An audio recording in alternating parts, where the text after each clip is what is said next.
Mardi 21 mars 2023, très heureuse de vous retrouver sur ce Flash Info 100% environnement et c'est sur Planète Terre TV.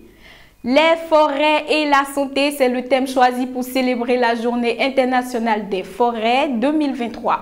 Créée en 2012 lors de l'Assemblée générale des Nations unies, le 21 mars est proclamée Journée internationale des forêts. Cette journée est l'occasion de célébrer la forêt dans sa diversité et de faire prendre conscience de l'importance des différents types de forêts. Les pays sont invités à engager des efforts au niveau local, national et international afin d'organiser des activités autour des forêts et des arbres. Quelle est la situation de la gestion des forêts au Bénin? Retrouvons un élément de réponse dans le JT de 19h45.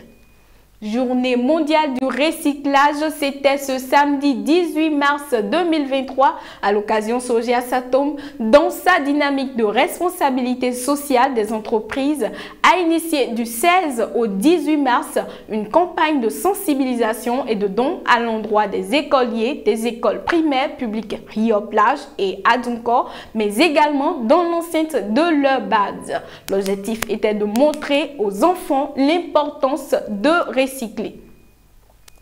À l'international, face à la crise climatique, le groupe d'experts intergouvernemental sur l'évolution du climat, GIEC, prône la justice sociale et la sobriété. Le rapport du GIEC et son résumé pour les décideurs font entrer dans leur vocable la sobriété et la lutte contre les inégalités. Les solutions technologiques sont en revanche reléguées en arrière-plan.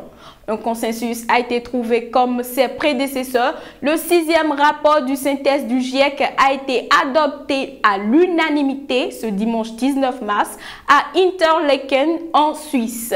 Le rapport de 10 000 pages ne traite pas en tant que tel le cas du continent africain, mais souligne l'urgence d'agir en faveur des pays les plus vulnérables au changement climatique. Et c'est autant un message pour les pays africains que pour les pays riches et pollueurs.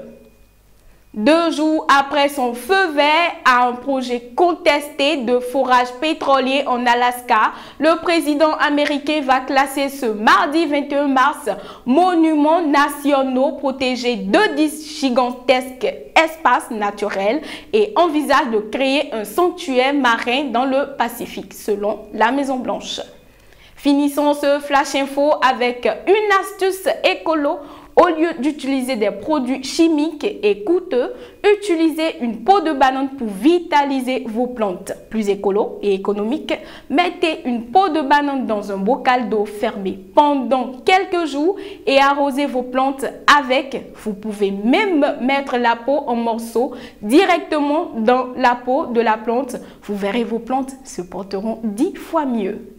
C'est ainsi que prend fin le Flash Info. Retrouvez la grande édition à 19h45 avec Julien Tongjo à la présentation. Abonnez-vous à nos différentes pages Facebook, YouTube, Terre à Terre Bénin. En attendant, prenez soin de l'environnement parce que l'environnement, c'est vous.